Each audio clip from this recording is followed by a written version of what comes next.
जोहार झारखंड। आज 10 सितंबर 2020। आज हम आपको हिस्ट्री में to the point one liner के रूप में प्रेजेंट कर रहे हैं। ये जितने भी पॉइंट हैं ये हिस्ट्री के NCERT के बुक से और प्रमाणित टेक्स्ट बुक से नोट्स बनाए गए हैं और ये नोट्स आने वाले सभी प्रतियोगी परीक्षाओं में जनरल स्टडी, जनरल अवेयरनेस एवं जेट द्वारा आयोजित होने वाली 9th, 11th, 10th एंड 12 में ऑब्जेक्टिव प्रश्न में हिस्ट्री ऑप्शन वाले छात्र तो पूछे जा सकते हैं। जैसा कि आप जानते हैं कि अभी कोविड का समय चल रहा है और मार्च से ही 17 मार्च 2020 से ही स्कूल में अध्यापन कार्य स्थगित है और 7 सितंबर 2020 तो वेबिनार के माध्यम से झारखंड सरकार ने सभी बच्चे तक ई-लर्निंग कंटेंट पहुंचाने का काम तेज करने के लिए कहा और इसके तहत उन्होंने 3 बातों पर जोर दिया। पहला कि जब तक कोविड का समय चल रहा है, ऑफलाइन कक्षाएँ नहीं चल रही है, तो जिन बच्चे के पास एंड्रॉयड फ़ोन है उन्हें व्हाट्सएप ग्रुप बनाकर पढ़ाया जाए, यूट्यूब के माध्यम से भी पढ़ाया जाए और जहाँ पर जिनके पास एंड्रॉयड फ़ोन नहीं है उनको आस-पास में अगर किसी बच्चे के पास हैं तो उनसे शेयरिंग करते वो कंटेंट तो पढ़ा जाए, उनसे नोट्स बनाया जाए। और इसी माध्यम में कल मैंने अपने +2 विद्यालय सारवां का एक Digi7 ह्यूमैनिटीज़ ग्रुप क्रिएट किया। इसमें बहुत सारे मेरे जो पार्टिसिपेंट थे उनको प्रश्न था ये कौन सा ग्रुप है, कौन बना दिया, तो उसमें 2 बात मैं बताना चाहता हूँ। जैसा कि आप डिजी जो है डिजिटल का शॉर्ट फॉर्म है। 7 जो है एक योजना है नीति आयोग का जो 2017 से हमारे झारखंड में चल रहा है। 7 में जो है S हुआ सस्टेनेबल हुआ, A एक्शन हुआ और T ट्रांसफॉर्मिंग, H ह्यूमन, यानी किस तरह से एक मानव तो संसाधन के रूप में, टिकाऊ संसाधन के रूप में दिया जाए, तो उसका एकमात्र माध्यम है शिक्षा एवं स्वास्थ्य। और ह्यूमैनिटीज़ जो है, जैसे आप जानते हैं अगर नई शिक्षा नीति जो आई है 2020 में, उसमें स्ट्रीम तो समाप्त कर दिया गया है। अब 6 से 12 तक एक जैसा पढ़ाई होगा, तो भी छात्र जिस विषय को इच्छा रखते हैं पढ़ने का उसको पढ़ सकते हैं। तो अब आगे आप जाइएगा तो देखिए 2 ही तरह के आप स्ट्रीम रहेंगे। एक होंगे मानविकी, ह्यूमैनिटीज़ का मतलब होता है मानविकी, यानी आर्ट्स के जितने भी विषय हैं, कॉमर्स के जितने ही विषय हैं, सब मानव के लिए हैं, समाज के लिए हैं और देश के लिए हैं, तो उसे हम मानविकी कहते हैं। और दूसरा जो हो गया वह साइंस का हो गया, जो आप जानते ही अलग है। तो उसी क्रम में ये जो ग्रुप बना है, यह ग्रुप बनाने का एकमात्र उद्देश्य है कि सभी बच्चों के पास, दूर दराज के बच्चे के पास ई-लर्निंग कंटेंट यूट्यूब के माध्यम से मैं और ग्रुप के माध्यम से मैं आप तक पहुंचाने का एक प्रयास कर रहा हूं। अब आते हैं आज के टॉपिक पर। सबसे पहला जो लाइनर जो मैंने नोट्स बनाया है वह है विजयनगर साम्राज्य के प्रमुख प्रांतपति नायक कहलाते थे। विजयनगर साम्राज्य जो है कहाँ पर है, तो तुंगभद्रा नदी के किनारे विजयनगर का साम्राज्य था, कर्नाटक के पास। 1622 ईस्वी में जहांगीर के शासन काल में फारस के शाह ने कंधार पर अधिकार कर लिया। इसके बाद कंधार पुनः पूरी तरह मुगल कब्जे में नहीं आ सका। तो आप कंधार जो है वह एक बहुत इम्पोर्टेंट स्ट्रेटेजिक पॉइंट है। अगर देखा जाए कि अफगानिस्तान में कंधार है, और कंधार से आप ये चीज़ और आपको याद आता होगा कि कंधार में ही एरोप्लेन तो हाईजैक किया गया था और वाजपेयी जी के समय में। नेक्स्ट टॉपिक है औरंगजेब का। औरंगजेब ने बीजापुर में 1686 तथा गोलकुंडा में 1687 में जीत कर मुगल साम्राज्य में मिला लिया था। इस समय बीजापुर के सुल्तान आदिल शाह द्वितीय थे तथा गोलकुंडा का शासक अब्दुल हसन था।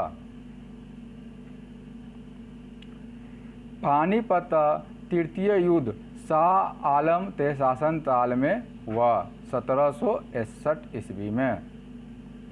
हिटलर कमीशन का संबंध श्रम से है। लॉर्ड कैनिंग के समय पास किए गए 1861 के भारत परिषद अधिनियम द्वारा पहली बार भारत में विभागीय प्रणाली की शुरुआत हुई। विभागीय प्रणाली हुआ, जैसे आप कहीं पर जाते हैं तो विभाग, जैसे जल संसाधन विभाग, कृषि विभाग, तो यह विभागीय प्रणाली जो आप देख रहे हैं आप सरकारी कार्यालयों में या मंत्रालय में, यह 1861 में शुरू हुआ, जिसे पोर्टफोलियो सिस्टम भी कहा जाता है।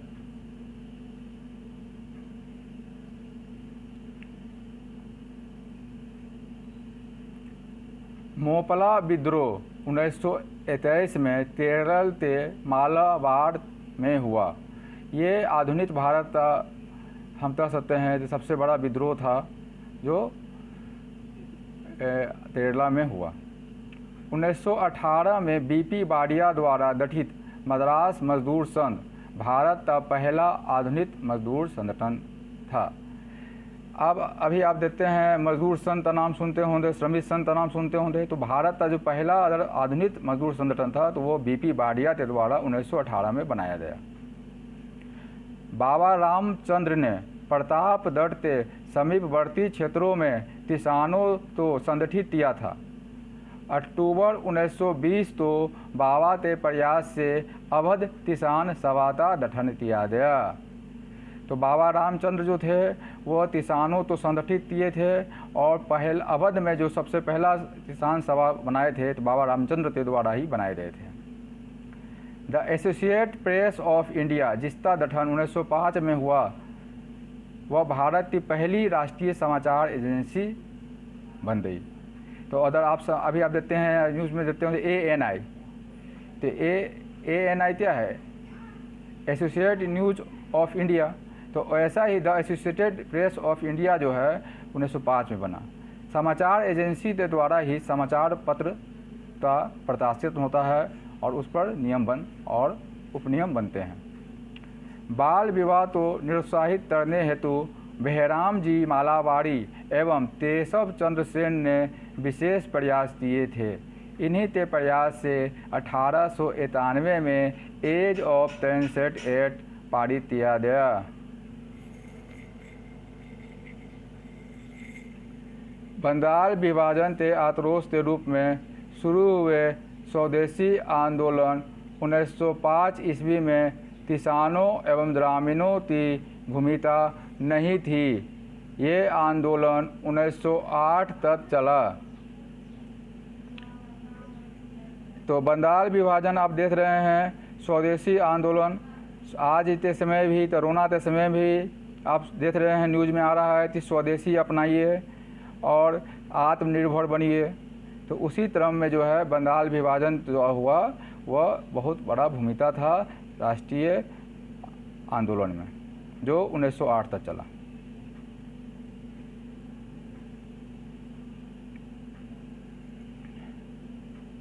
रॉलेट एक्ट के विरोध में गांधी जी ने सत्याग्रह सभा की स्थापना की तथा इनके अनुरोध पर 6 अप्रैल 1919 को देश भर में हड़ताल का आयोजन किया गया। इस एक्ट के विरोध में चलाए गए आंदोलन में ही गांधी को कांग्रेस का निर्विवाद नेता की छवि प्रदान की गई। तो आप देख रहे हैं कि देश भर में सबसे पहले सत्याग्रह जो शुरू हुआ वह 6 अप्रैल 1919 को ही हड़ताल का आयोजन किया गया था रॉलेट एक्ट के विरोध में। कांग्रेस के उदारवादी नेता मदन मोहन मालवीय ने लीडर नामक मुखपत्र का प्रकाशन किया, जो उदारवादियों का एक महत्वपूर्ण समाचार पत्र था।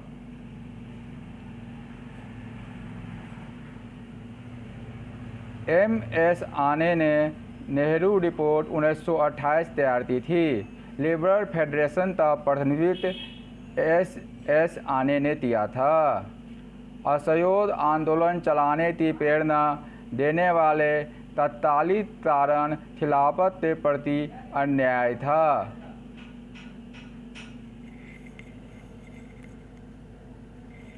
वायसराय लॉर्ड लिथिंगटन द्वारा 8 अगस्त 1940 को आदर्श प्रस्ताव पेश किया गया, जिसमें भारत के लिए डोमिनियन स्टेट की बात की गई। आदर्श 8 अगस्त 1940 जो है इम्पोर्टेंट इसलिए है तो उसी दिन आप देख रहे हैं कि आदर्श प्रस्ताव लॉर्ड लिथिंगटन द्वारा प्रस्तुत की गई, जो भारत के लिए डोमिनियन स्टेट की बात करता था और आदर्श प्रस्ताव के रूप में जाना जाता है।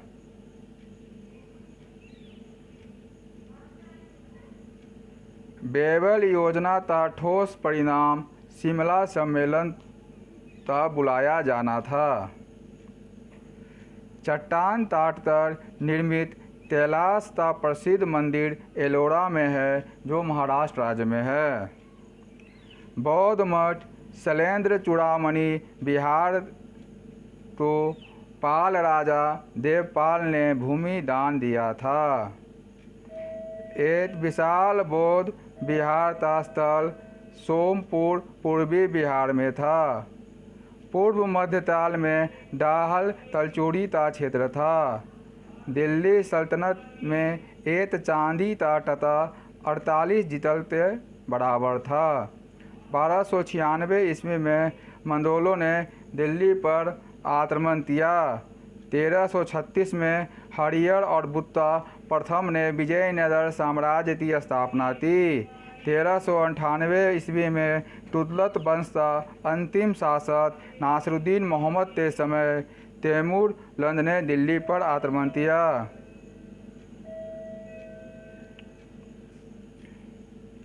1504 ईस्वी में सिकंदर लोदी ने राजपूताना को नियंत्रित रखने के लिए राजधानी के रूप में आगरा का निर्माण कराया। 13वीं शताब्दी अर्थात सल्तनत काल में फवाजिल या फाजिल शब्द राज्य को दिए जाने वाले अधिशेष भू राजस्व को कहते थे। शिहाबुद्दीन अहमद एक द्वारा 1435 ईस्वी में बहमनी की राजधानी को गुलबर्गा से बिदर स्थानांतरित किया गया। अकबर के दरबार में प्रथम ईसाई दल 1580 ईस्वी में आया। इस दल में रुडोल्फ एतुलिवा तथा एंटोनी मोसरेट शामिल थे। ईरान के नेपोलियन की उपाधि से सम्मानित नादिर शाह ने 1739 ईस्वी में भारत पर आक्रमण किया। इसने तत्कालीन मुगल बादशाह मोहम्मद शाह 1719 से 1748 को पराजित कर बंदी बनाया। अर्ध धार्मिक संप्रदाय पागलपंथी की स्थापना उत्तरी बंगाल के मेमन सिंह जिलों में धर्मशाह द्वारा की गई।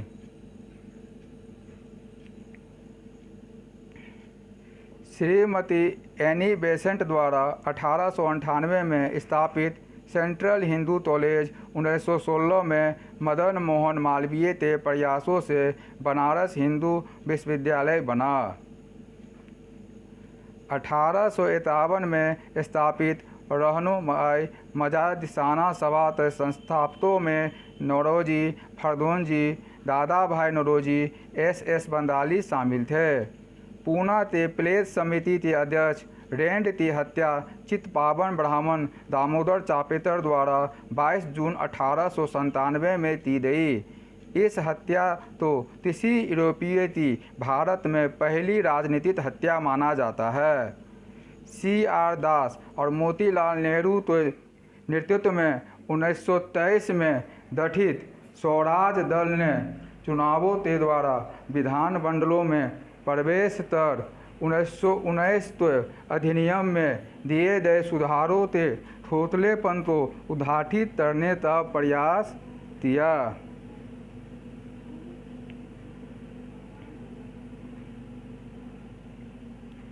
1932 के पास किए गए रैमजे मैकडॉनल्ड के कम्युनल अवार्ड में विरोध में गांधी जी ने 20 सितंबर 1932 को मृत्यु पर्यंत आह्वान उपवास शुरू किया। मदन मोहन मालवीय, राजेंद्र प्रसाद तथा C राजगोपालाचारी जैसे नेताओं की मध्यस्थता के बाद 26 सितंबर 1932 को गांधी और अम्बेडकर के बीच पूना पैक्ट के बाद गांधी का अनशन समाप्त हुआ।